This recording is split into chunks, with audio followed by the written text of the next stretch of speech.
श्री सीताराम चंद्राभ्याम नमः। उत्तरकांड 44वां सर्ग। श्री राम के बुलाने से सब भाइयों का उनके पास आना। मित्र मंडली को विदा करके श्री रघुनाथ जी ने बुद्धि से विचार कर अपना कर्तव्य निश्चित किया और निकटवर्ती द्वारपाल से इस प्रकार कहा। तुम जाकर शीघ्र ही महाभाग भरत, सुमित्रा कुमार शुभ लक्षण लक्ष्मण तथा अपराजित वीर शत्रुघ्न को भी यहाँ बुला लाओ। श्री रामचंद्र जी का यह आदेश सुनकर द्वारपाल ने मस्तक पर अंजलि बांधकर उन्हें प्रणाम किया और लक्ष्मण के घर जाकर बेरोक टोक उसके भीतर प्रवेश किया। वहां हाथ जोड़ जय जयकार करते हुए उसने महात्मा लक्ष्मण से कहा, कुमार, महाराज आपसे मिलना चाहते हैं, अतः शीघ्र चलिए, विलंब न कीजिए। तब सुमित्रा कुमार लक्ष्मण ने बहुत अच्छा कहकर श्री रामचंद्र जी के आदेश को सिरोधार्य किया और तत्काल रथ पर बैठकर वे श्री रघुनाथ जी के महल की ओर तीव्र गति से चले। लक्ष्मण को जाते देख द्वारपाल भरत के पास गया और उन्हें हाथ जोड़ वहां जय जयकार करके विनीत भाव से बोला, प्रभु, महाराज आपसे मिलना चाहते हैं।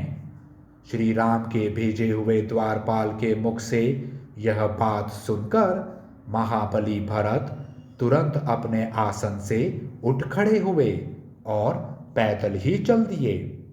भरत को जाते देख द्वारपाल बड़ी उतावली के साथ शत्रुघ्न के भवन में गया और हाथ जोड़कर बोला, रघुश्रेष्ठ, आइए, चलिए, राजा श्री राम आपको देखना चाहते हैं।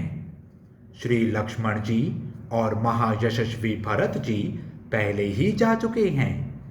द्वारपाल की बात सुनकर शत्रुघ्न अपने उत्तम आसन से उठे और धरती पर माथा टेक कर मन ही मन श्री राम की वंदना करके तुरंत उनके निवास स्थान की ओर चल दिए।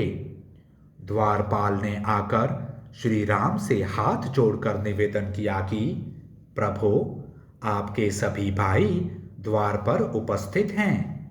कुमारों का आगमन सुनकर चिंता से व्याकुल इंद्रिय वाले श्री राम ने नीचे मुख किए दुखी मन से द्वारपाल को आदेश दिया, तुम तीनों राजकुमारों को जल्दी मेरे पास ले आओ। मेरा जीवन इन्हीं पर अवलंबित है। ये मेरे प्यारे प्राण स्वरूप हैं। महाराज की आज्ञा पाकर वे श्वेत वस्त्रधारी कुमार सिर झुकाए, हाथ जोड़े, एकाग्रचित हो भवन के भीतर गए।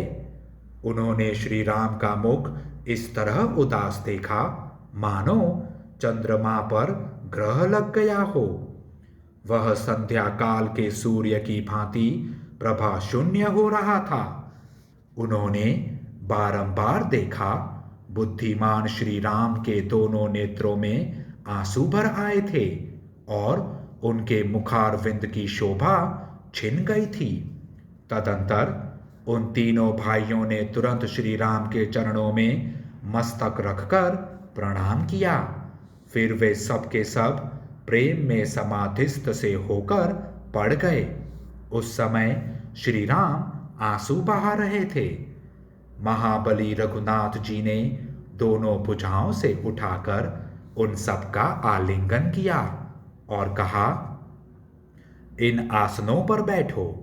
जब वे बैठ गए तब उन्होंने फिर कहा, राजकुमारों, तुम लोग मेरे सर्वस्व हो, तुम ही मेरे जीवन हो और तुम्हारे द्वारा संपादित इस राज्य का मैं पालन करता हूं।